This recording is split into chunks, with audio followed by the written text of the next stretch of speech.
Welcome back to the Maelstrom, ladies and gentlemen. Today we have a little bit something different for you. We're going to be doing Knights of the Round Table, or rectangular table as it is. We're going to be discussing our first two legs in the Fate of Five Generals campaign. Make sure that you like the video, subscribe if you've enjoyed what you've seen so far in the campaign. Also, make sure you check us out on Patreon. We will have a link to that in the description below, and give us a hand there if you're interested in supporting the channel. We got some nice perks for people who want to support us in that way. Also, check out Parabellum's website. Go to the web store, and whenever you get to checkout, use Maelstrom10 as your code. You can get a one-time 10% discount that way. You help the channel out, and you also will be helping yourself out as you continue to build your own conquest forces. So if you have any changes that you'd like to see made, anything that you would like to see us do differently in our videos or in our way that we show the game, make sure you leave a comment below and let us know what you think. Your input is always appreciated. Some of the best changes that we've made to the channel have been because of you, the subscriber, leaving a comment for us there. So today, we're going to just kind of go over what's gone on so far in our campaign. We'll start off with initial player introductions. You've seen us through pictures. I am the Chieftain. I am playing the Wadroon for this campaign. So far, I'm enjoying the army, enjoying the games that I've had so far, and looking forward to seeing what else they have in store in the future. I'll turn things over now. I guess we'll go from this side of the table down, and we'll go through each one of our factions. So, I am Pudut. I'm playing Dwagum. And so far, I haven't felt their resilience, but we haven't really gotten into the points values where my units reflect that. All right.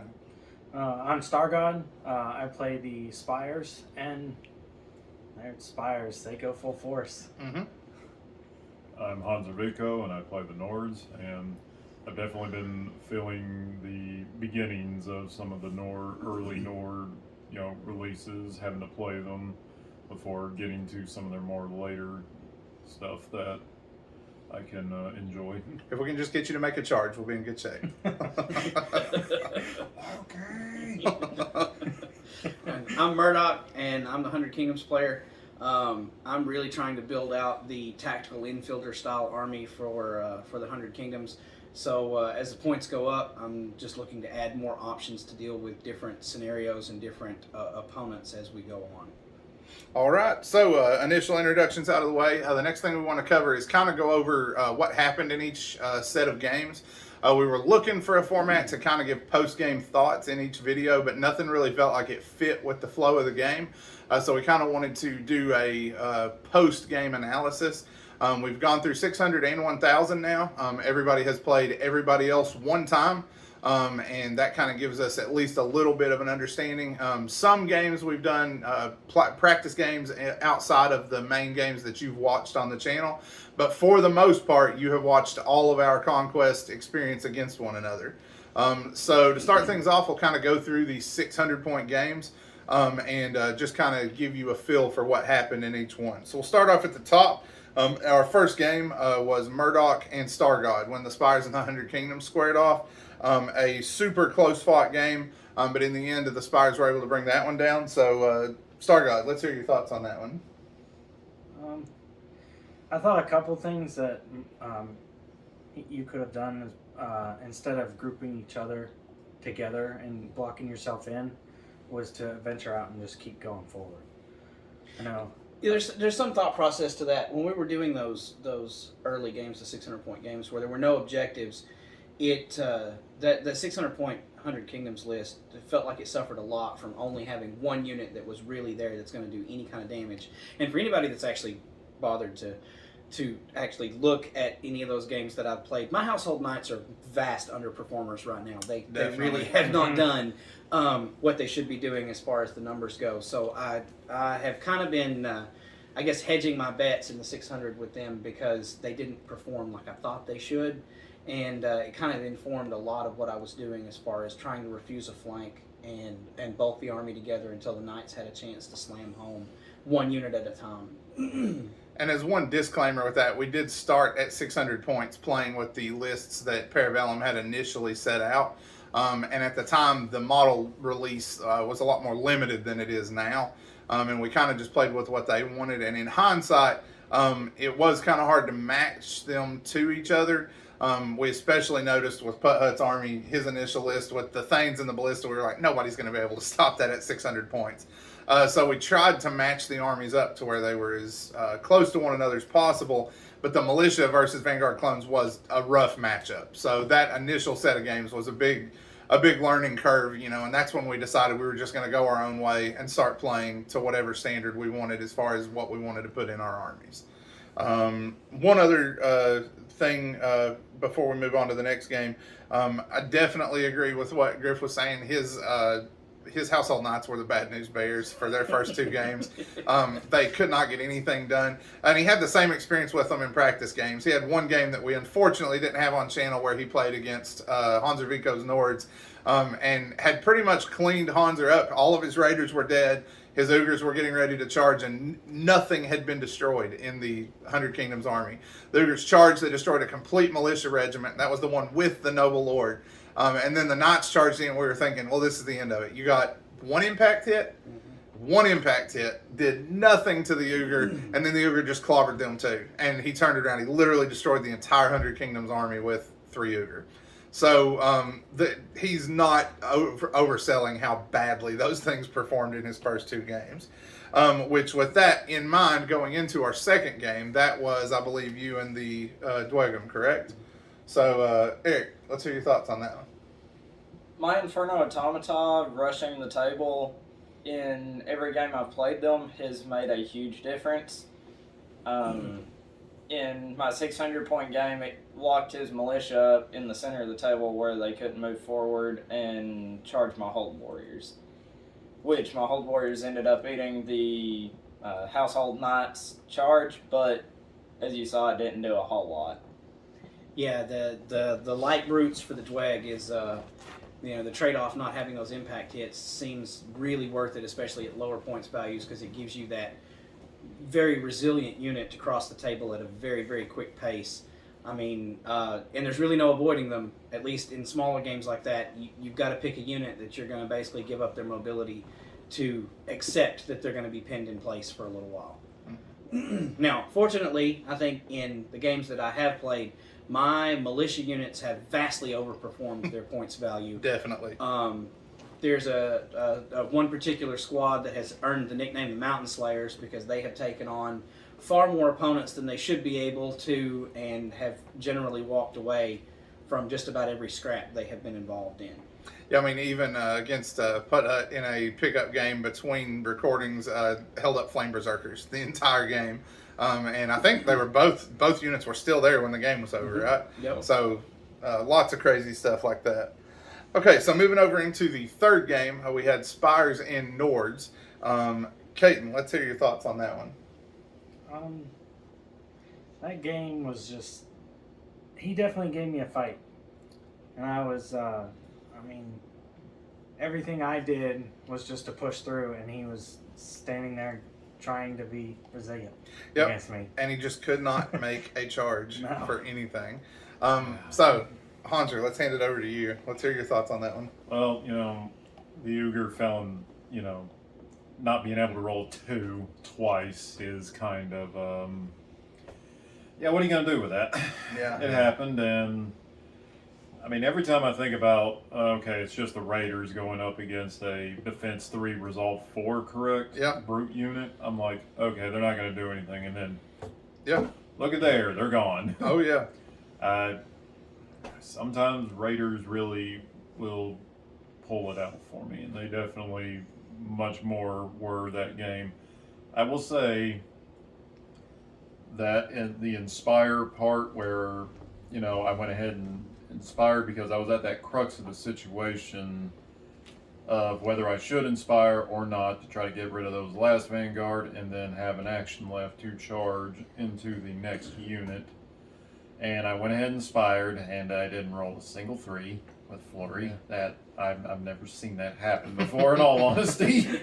And so, of course, and then I failed the initiative, and then pretty much he was able to, take out the rest of the Raiders. So that definitely left its impact on me on whether or not one should inspire at that time.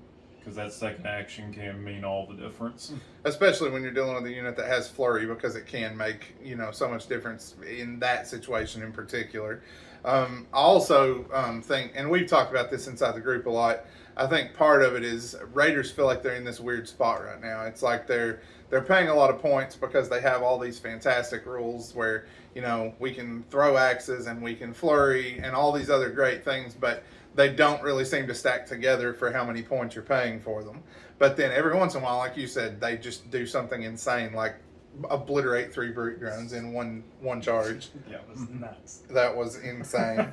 Yeah. So It definitely turned the battle from, well, why did I bother, to, okay, now this feels like a game. and that's one of the coolest things about Conquest that I've experienced. I don't know how many people at the table agree with me, but I love that it seems like sometimes you have lost the game, it is over, and then a couple of good charges into the flanks or a good volley and it's over. It completely turns the course of the game.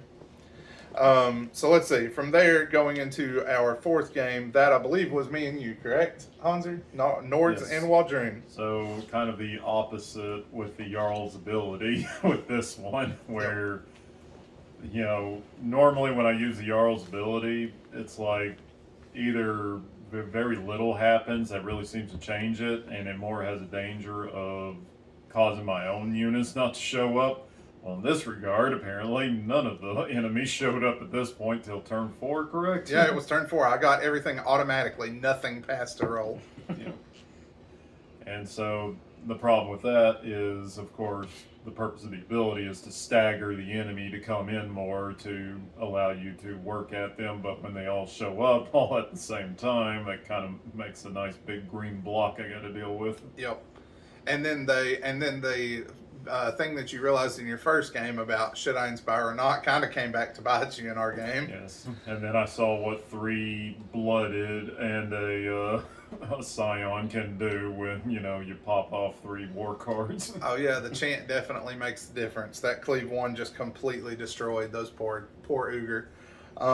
I enjoyed our game. I was panicked going in. I was like, let's debut the Waldroon. Let's see how good they're going to do. And then I was like, okay, no unit showed up turn 2. Well, that's not a big deal. That happens with medium units. Turn 3, let's try again. Okay, nothing still. The Raiders are practically on top of my board edge. What am I supposed to do? But like you said, I actually think the Jarl ability hurt you again because it just made everything show up together. And good grief, those blooded put down some pain. Boy, howdy. I practically threw everything in the kitchen sink. Yep. All right, so that carries us over into game 5 for 600 points, which was me and the Dwegs. But let's hear your thoughts. I think the war chants are ridiculous. They give the Wardroon the power they need. I don't have an answer for it yet, don't feel like. Which part of it, when me and you played, was also the your complete inability to roll a 1, 2, or 3 when I wounded you. Correct. 12 Braves should never kill 10 Hold Warriors in one clash. And that didn't help anything. I don't even think those guys had a war chant up, did they? Whenever they hit your... They didn't, no. Yeah. And then the Blooded, of course, when they hit, they were cleaving. And if you couldn't make 3s, you definitely weren't going to make 2s. But anybody who hasn't watched that game, go watch that game. His rolls might have set some kind of record for successive numbers of 4s or higher. He could not make a save for anything in our game. So that concluded our first round of games. The end of the first round, me and Caden were able to come out of that one with 2 wins each. Eric pulled the Thanos and was perfectly balanced. And then the Nords and the 100 Kingdoms were 0-2, but honestly, their games were close. That's something that I'm enjoying about this game. All of the wins and losses were very close. I think the only real blowout we had the first round was Dwegum and Waldroon. Well, your game with him was kind of that way, where your household knights didn't do a whole lot. But most of the first round was really close. So then, in our first round, of course, we were playing just kill points. We were playing to see who could destroy more units in the opponent's army. So from there, we shifted over into objectives, and we started playing Maelstrom for our second batch of games. And by the time you've seen this, all those games will be up.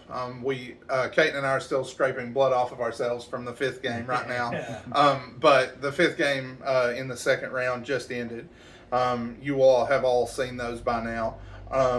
First up, kind of want to go around the table and give each of you a chance to say what you think about the difference in kill points versus objectives, and in particular, the race to 8.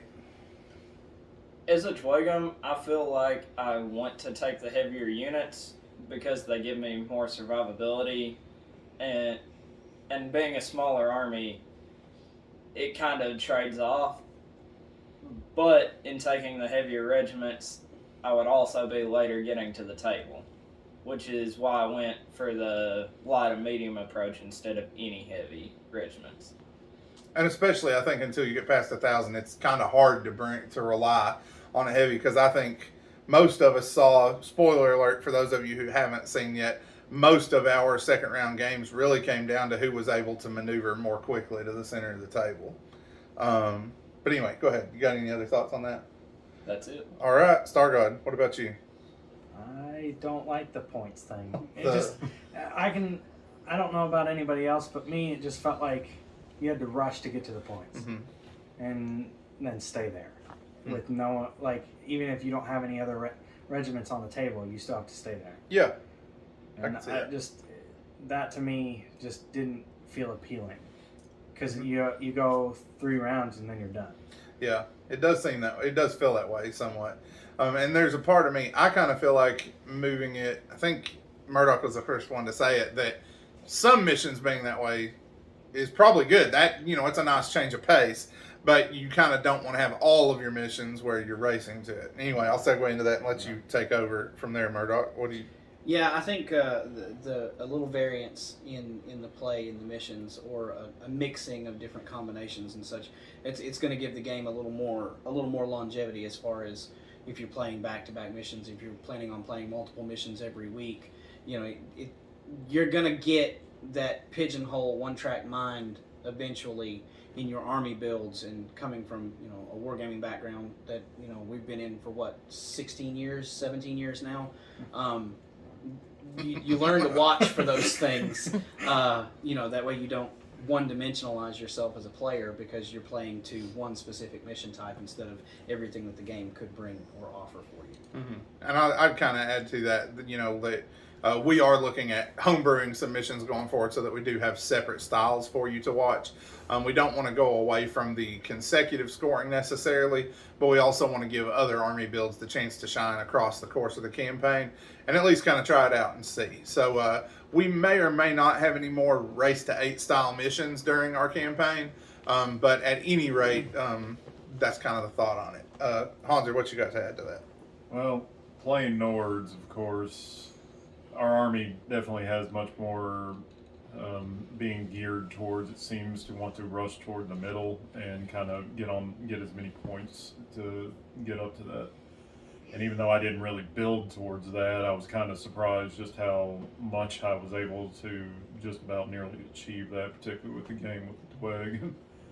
And it really does cause me to have to reevaluate some things within the army, even when I'm not, necessarily playing to the objective front hardcore. Makes sense. So we've shifted gears now, kind of talking about the Maelstrom mission. We'll go over each one of those missions in a little more detail. So for the first of those missions, that was the Spires and the Dwagom. Pud, what are your thoughts as far as the game that you played against the Spires?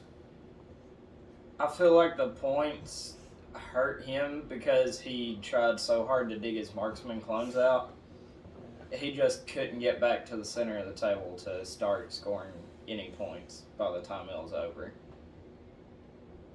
What about you? I mean, yeah, he's got a point. I tried to dig him out. I probably shouldn't have. Probably should have just stuck with my four-square drones and just hit him head on with my Vanguard clones as well. But you live and you learn, I guess. Yeah, and I mean, to put that in perspective, that was your fifth game of Conquest, something like that. Yeah. So he hasn't played a lot of, and not a whole lot of wargaming background either. The rest of us have been playing for decades, but we've just dragged him into this recently. So he's definitely still got some stuff to learn as far as that goes. but he definitely picked the right lessons up from that game, I feel like. And I think kudos to Putt Hut, too, for playing that correctly. He could have easily turned his automaton into the force-grown drones and tried to stop them. He saw the missile attack, and he's like, I'm not dealing with that. I'm taking care of that right now. I did tell him not to go easy, and he didn't. All right, so the second game in our 1,000-point section was these two gentlemen over here in the human scrap-up against one another to determine whether the Sunlanders or the Northmen would come out victorious. And pretty interesting game to watch for me. I don't know how our viewers feel, but I enjoyed their game a lot. Hanser, what were your thoughts on your game? I mean, I knew initially that when I brought in the Huskarls, I was going to be crunching, particularly against whatever blocks that the 100 Kingdoms were going to be rolling up. And my hope was, of course, to essentially have them try to hold the middle as much as possible while everything else could get into position to where they needed to do. Yeah, that was okay, so the big thing that I take away from this game is, holy crap, the damage output that Magic is capable of in certain situations is astonishing. Because he had a squad of raiders drive home on top of 4 stands of mercenary crossbowmen and leave me with 2 crossbowmen alive, not 2 stands, 2 individual crossbowmen alive, and then my theist priest cast holy fire and picked an entire squad up by himself without help. That defense 1 sucks, don't it? That's one. And then, hey, have all that resolved with that on top of that. I had no idea, guys, like none whatsoever. Like, I'm looking at this, in theory in a vacuum beforehand. I'm like, yeah, that's a pretty decent, that's a powerful attack, and that's something that I can build on that character with. Wow. Just wow. Magic's no joke. However, also in that game, I can say, again, the militia standing on their own 2 feet and holding their own for way longer than they should have, tying the Huskarls where they did and just standing there.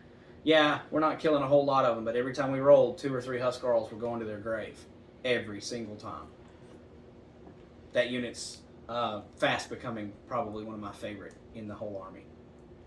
Which is very cool. I like that some of the more basic units can fill those pivotal roles, unlike certain other war games, which will remain unnamed, where your basic stuff basically just dies. It's cool to see how those units interact. It's fun to see that everything seems to have a role. My respect to the militia. Definitely. But God, I love Huskarls. They are so cool. I mean, they were pretty much the auto include to 1,000. It's Yes. like I know exactly what's going in there. Yeah, they're such a great unit. Okay, so third game, Wadroon versus 100 Kingdoms. Griff, I'll turn it over to you to start with. So I went into this game like having looked at the online community and listened to some of the Vanguards talk about the differences in the way Bardaroon played compared to everybody else, and talked to some of the guys that had already faced the Bardaroon before, and I came into this game a little intimidated. Like, this is a new mechanic. There's a whole new style of play. There's something else that I've got to keep track of, not just what he's got to keep track of. And the damage output for these things is just it could be monstrous if you got your timing right for your war chance. They can do some seriously outsized damage for very small units. And then his rolls were garbage. Yeah, a little bit. Not as to say he didn't, pull it out in the end and win by playing the objectives, playing the mission the way you're supposed to, but 3-blooded kill a whole squad of Uger, and then I killed an entire squad of blooded and lost like 6 militia. Yeah, those militia, man, they did not want to give that windmill up. Again, the militia coming up big. That was the game where they earned their nickname and everybody started calling them the Mountain Slayers. Yeah, that game was incredibly frustrating from a standpoint of I had seen what I could do, I knew what the units were capable of, and then they just weren't doing it. That said, I do love the Death Cult for especially Braves and Blooded. That ability to go to, and I mean even more so for Braves than Blooded. Blooded are flurrying, so they've already got their thing going for them. They can get a lot of hits. But when you drive your Braves up to Clash 4, and then every one that they're rolling is bypassing defense, I mean, that ultimately won me the game, I feel like, because that let me crush that household guard stand. And when they fell, that was the cleared difference. that objective up. Yep. So I love the death chant. Probably going to try famine with some of my lighter stuff once we go to 1,400 points, just to kind of see how that additional charge range goes. Because good grief, I love the light stuff. The hunters and the slingers did so much damage in that game. Those poor men at arms. Yeah, it took the slingers and the hunters exactly one volley for me to decide I didn't want to do that anymore. Yeah, that hurts. You hear guys using a catapult or a wrist rocket, and you're like, okay, this won't be too bad. And then when you realize he's throwing bowling balls at you, it's a little worse. So yeah, that was a very hard fought game. I thought you had me for sure. But that's the Braves chanting death and clearing there made so much difference right at the last second. All right, so moving on into game 4, Dwegom versus Nords. Let's hear some of your thoughts. The Cleve 3 coming off of Dragbred from Holdray against the Ugars was not seen coming up. Oh man, that was gross. I didn't even have Inspire up, and he still managed to cut him down almost single-handedly. Yeah, when I saw that flank on the Ray and his unit, I was like, okay, go for it. And then when I realized too late, it's like, oh, I'm not in a really good position to get full attacks here on him. And then I forgot, of course, Ray has a resolve of 5, so even re-rolling resolve checks on the flank. He just doesn't care. Yeah, I sometimes forget how much the Ray is just an absolute monster. He's definitely stubborn. He doesn't want to go anywhere. I personally have to say, of all of the games we've played so far, y'all's game at 1,000 points has been my favorite game to watch.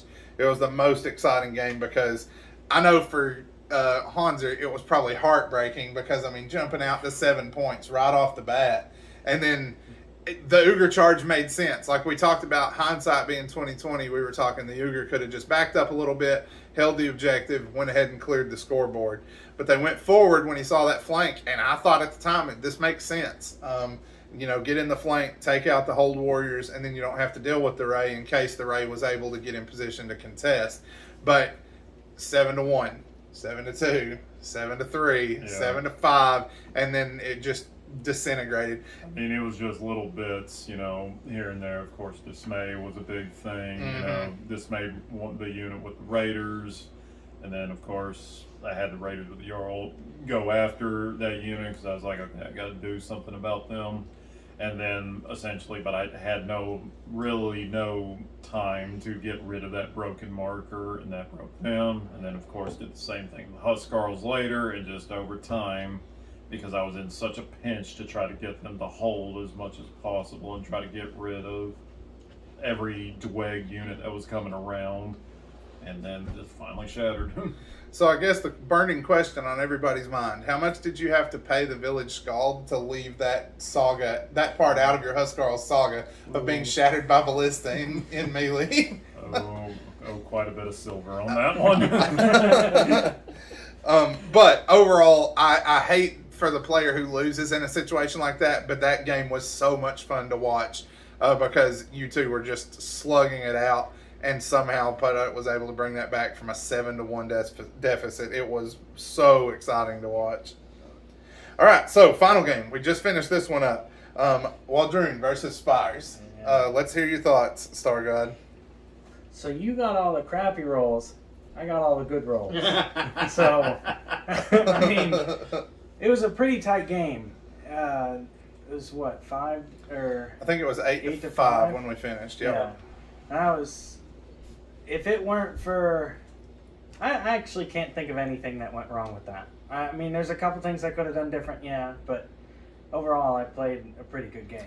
Yeah, I kind of feel like early on, both of us were being slightly too conservative because I didn't want to get tied up with your hot dog brigade in close combat and lose all of my shooting. But I don't think you wanted to get in range of my hunters with your brute drones in particular. And then, when we did, I hit you with every arrow or every spear, and I'm like, oh, well, that's the end of them, and you just made all your defense saves. So we weren't about nothing. But I do have to say, I have been incredibly impressed with the Wandering Skirmisher's ability to put damage out at range. Mm-hmm. Like, that is such a big game changer because you're trying to skirmish. Your skirmishers want to push that line forward and lock each other up. How do you do that whenever everything's armor piercing 1? To shatter your force-grown drones with missile attacks was insane. Yeah. I did not think I was going to be able to do that. Even with the Vanguard clones too against your hunters? Braves, yeah. Braves, yeah. That was just a nuts. Again, the death chant. I mean, and you have a better chance in that situation than most armies do because you have evade too. Yeah. You are still getting a save, but imagine not even getting that. Yeah. Like all those ones just punching straight through. That's horrible. Yeah. To put it in perspective, I had 16 guys, and he brought them down to 5. Yeah, just click. Yeah. It was, that was nuts. Yeah, it was crazy. Those marksman clones terrified me though. Like, I have played, Spires were my first army when Hanser actually started getting all of us into the game. And I started playing Spires originally. So everything you see Stargard using is the stuff that I had and that I let him use while we're playing. So marksman clones were always one of my favorite units, and I've tore up a whole lot of Nord Raiders. With those the line of dead corpses. so when I start setting up defense 1 Wadrun, I'm like, I don't like this. I think I'm going to stay away from those guys. So I knew they were going to be there when the game was over. I was not even going to try to get through that. When I get more guys, I'll start trying to chase in on them and bring some Raptor Riders and try to get a hold of them. I'm not looking forward to that. But I've built them up in everybody's minds. I just got this feeling the Raptor Riders are going to fall flat on their face when they show up. Well, they've been hanging out with my household knights. pretty much. All right, so that's got us through initial games. Another thing I want to do is give each person kind of an opportunity to talk through some of their biggest impressions from other players' armies. Things that they've seen that they liked, things that they've seen that they were not really that impressed with. I'll go first to kind of give everybody else time to collect their thoughts. I was still, even standing on the other side, super impressed with what marksman clones can do. They completely altered my battle plan when I was playing against Caden. I've also got massive respect for the Nord ability to just deal raw damage. 12 Raiders took on 24 Braves, right? And 8 Braves walked away, I think. Yes. Because you killed one whole group and then 4 out of another. So that has been kind of shocking. I hope that Household Guard or Household Knights are better than what you've shown so far, because I want to like that unit. Yeah. I love the idea behind it, and I've heard other people say they like it, but they just, I don't know, they just did not get it done yet. I haven't even faced them yet, I don't think. So, no, because the games that we played, I retired them for the time being. Right. Because I wanted to try the different approaches with different units. Which they're maybe coming out for 1400, right? They are coming out for 1400. Okay. They will be back because I feel like I need a fast-moving brute unit, at least to tie the line.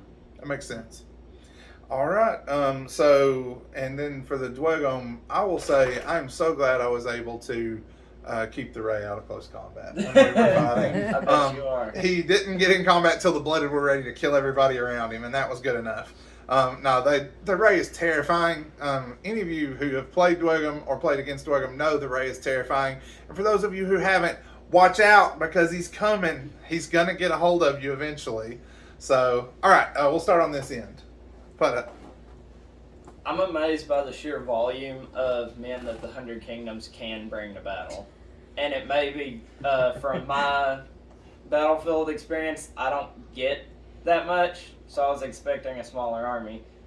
And he walked out with an army like twice as big as mine, felt like. And they're already twice as tall as you, so there's like 4 times as many of them. Some of that's probably because at least in the lower points values, I really didn't spend anything frivolous on character upgrades or flashy units or anything like that. Just looking for what is the base unit to start with, and you'll start to see that kind of come back in line with everybody as we go up in points.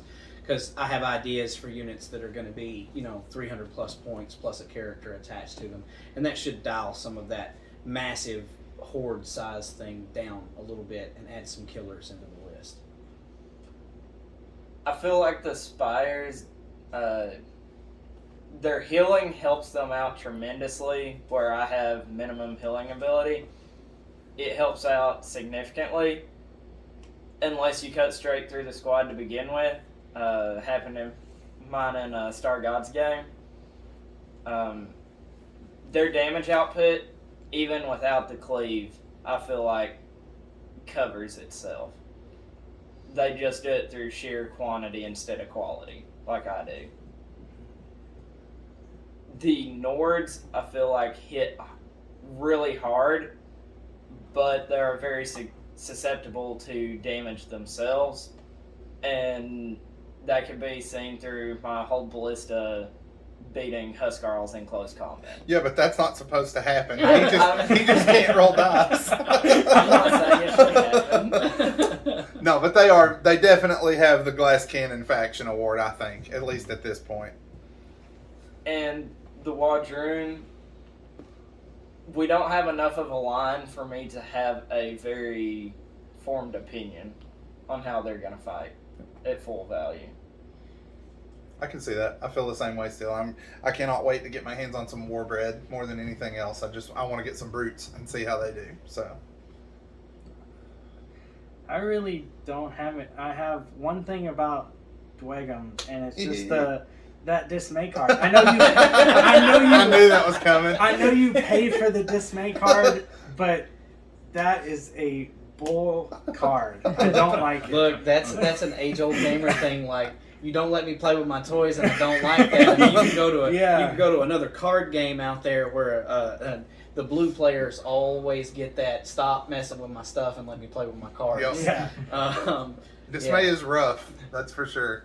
I knew you were going to say that. Oh no, I know. I was waiting for that to come up. I've been telling these two for the past 3 days that I hate that card. So I mean, I knew that was going to become a thing when me and Putthut had this conversation about, we were talking about how do we get his Ray into a duel, because nobody wanted anything to do with this axe-wielding monster.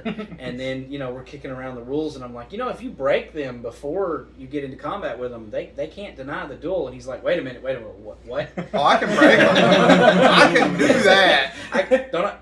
I got a spell for this. I can do this. I got a toy for that. A monster was born, I think, at that point. Yeah. But other than that, I mean, I like Dwagum. I like all of them. There's nothing really I have bad to say except for that one card. All right, Hanser. Oh, I haven't had a lot of experience against Dwag home compared to some of the other armies, of course, and the Wadroon was my first game, but I knew Dwag was going to be a rough fight, just basically hitting like a piece of iron, just constantly, over and over again, and he just wore me down, just continually. And I think if there is one thing that I would say that Automata is definitely, it's kind of interesting that it's one of their units that is completely different from just about everything in their entire army, and they almost seem to run in kind of an extremes kind of principle, I guess, in that regard, where they have so much slow moving stuff, but they have this one unit over here that moves really fast. Yeah. And loves to burn you to death. Unless you're Spires and roll 3 Yeah. 1s for your defense Go roll. watch that video. 3 1s. Spires I've had a long history with so far. Yes. Yeah. Constantly with them, and not having marksman, the marksman against me at that game level, that will change, of course, coming up soon. But at that point, I know I was just going to be a straight on slugfest with the Vanguard clones, and Honestly, wasn't quite sure how that was going to go. I think a lot of that was just going to be who got off the charge first and was able to do the most damage to keep the return from happening. And then you dropped so many charges. Yeah. If you, I would love to see another version of that same game, but where you made the Uger charge and the Jarl charge, just to see what happened different. Because I'm really curious to know what would have happened. Oh, but what if? Yep. Yeah. And I will still say that the Executor is still hands down the best supremacy ability. Oh, in he is the game. he is brutal. That shooting with 3 cards at once, that is so nasty. You can do so much with it in just about any scenario. There is no scenario with it there that is not useful. Yep. 100 Kingdoms, of course, is always a respectable, tit for tat with constantly against their units, even though they don't have the raw, just absolute power that Nords have. I still can't say that I don't respect their durability and their ability to still kind of weather the blows, and just to see always seems to be who kind of comes out on top after just turns of just constantly battling each other. So my hat's off to the 100 Kingdoms. And then the Wadroon, of course, that was my very first game against them, and so that was completely new territory. And the chance, I definitely see where it feels like, particularly versus Nords, a lot of units are very similar, just on their base stats alone, maybe a little better in some areas. And then when you have the timing just to pop off those chants at the right time, that really you can see just a little swing and engagement. Mm-hmm. So that was an entertaining game for both of us, I think, because that was my first game with the Wadroon. Literally never played them until that game, so that was interesting to see. Thought it wasn't going to be, though, with all those reinforcements failed. I was like, can I come on if he's touching my board? do we need a redo Before I get here? Yeah. We need a mulligan. All right, Murdoch.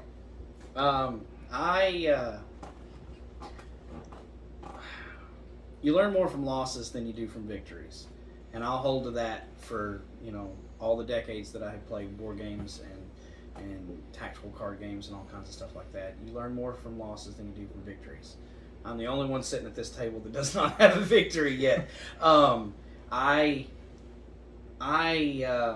really, really, really want to see more of the Bardroon of all of my opponents, because they're the ones that I know the least about, and they're the most odd compared to everybody else. I got a little bit of that light bulb click when they finished the game off with their Braves, Mhm. because they got a war chant off at the right time, the right level, with the right abilities, and that looks like a mechanic that changes everything. Because if you look at casualty rates, the Bardroon were very much losing that fight. Oh, for sure. Very much losing that fight. But playing the mission and having those abilities is what made the difference for that game. As far as like Dweg go, or Spires for that matter, the resilience from those two armies, and in 2 different categories for 2 different reasons really, is what makes the difference. My favorite opponent to play though is the Nords, because it feels like when we crash into each other, he does this massive amount of damage on the blow, and then the return stroke, just there's bodies everywhere. Yep. It's bloody and gory and mutually assured destruction, and I love those games more than any other out there. Yeah, your games were fun to watch, or your games was fun to watch just for I loved watching the Huskarls and the militia fight. The Raiders tear that entire blob of mercenaries apart like they weren't even there, and then the priest just blows fire on them. And apparently they were all doused in gasoline or something, but God hates you. our God hates you. Yes, very much so. All right, well, that rounds up everything I wanted to make sure we talked about. Anybody got anything else they want to bring up? Would you like to belabor the point that you hate? Yeah, I hate dismay. Ooh. After you pay for it, and after you look at how much you paid for it, I understand why. Yeah. But it is a very hard pill Yeah. to swallow that your squad is just broken. Yeah. That is very rough. I completely understand that. I will definitely say that even though I've kind of played this game for about over a year now, on and off kind of thing, not like, it is kind of interesting how you can still, learn new stuff within the game. And I used to always just inspire, just go out the gate, why not? But now I'm definitely understanding much more about the 2-action kind of system that they got going here, and kind of the flexibilities to that, and how much that can change as the game progresses, when and where, what actions you do, and of course the reaction of your enemy can very much change just about everything. And as games that rely a lot on maneuvering and whatnot have heavy emphasis on, just a single mess up in the line can really just cause your whole thing just to completely collapse. And I definitely got to see a lot of that.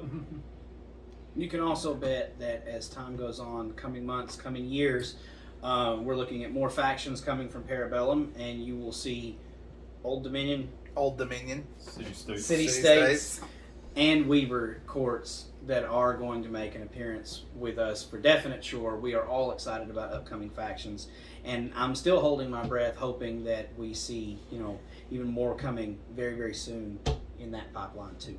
Oh yeah. And as another thing, I'd like to say too, if you are exploring this game, I know a huge chunk of our viewer base is 40K related. If you are just looking at this game and kind of wondering about it, it's definitely something you should consider. Parabellum is an amazing company from what we've seen so far. They have reached out to us and worked with us voluntarily on our YouTube channel on things that, would help us out, mutual benefit to try to get their game moving. They have been great on customer service. The couple of issues that we've had with either kits or delayed deliveries, the Wadroon situation where they were held up overseas and couldn't get here, they've been over backwards to make those things right. They are they seem to be very humble. They're willing to learn from their mistakes. They're willing to make anything right that doesn't work out. And their rule system is amazing. It is so much fun to play this game. So Parabellum, keep doing what you're doing. We appreciate everything that you've done. We appreciate the game that we get to play because you have taken the time and gone through the pains to build it. This game is awesome. We have plenty more coming when this is over. From what I hear, there's a campaign book on the rise coming very soon. So when this is over, we're going to look at that. We're looking at other Paths of Conquest because we are insane and all of us own multiple armies. There's going to be plenty more Conquest coming. So for all of you who are watching, all of you who have already seen our videos, everyone in the argumentative group that has started on Facebook, that has been very supportive of what we've done, thank you so much for watching and giving us a reason to keep doing what we love. Until next time, thank you for spending time with us today at the Maelstrom.